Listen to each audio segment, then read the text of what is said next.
以下呢2分鐘啦，只要你用心聽嘅話咧，你必定可以喺4邊形呢個課題裏邊啦做到百發百中噶啦。啱啱學完4邊形呢一課嘅 P 科同學仔，大家要留意啦。喺你做功課嘅時候或者操卷嘅時候啦，應該經常性會見到一啲問題會問你平行4邊形是否屬於正方形嘅一種，又或者啦長方形是否擁有平行4邊形嘅特性呢啲咁嘅題型噶。咁每次見到呢啲題型啦，係咪好驚呢？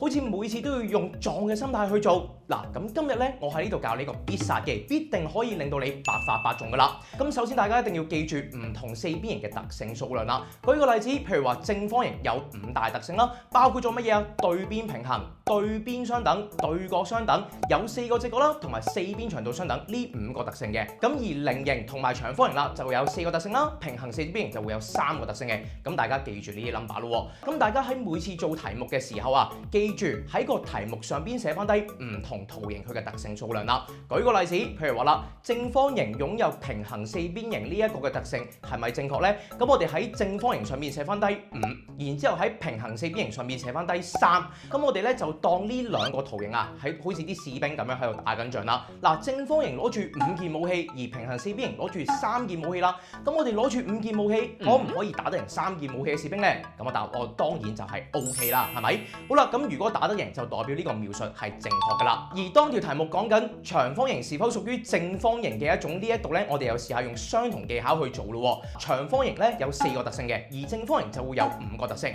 嗱，今次長方形啦，佢得4件武器啫，可唔可以打得贏有5件武器嘅正方形啊？咁個答案當然就係唔 OK 啦。所以呢個描述就係錯誤嘅。好啦，各位同學仔，今日有冇帶到嘢走呢？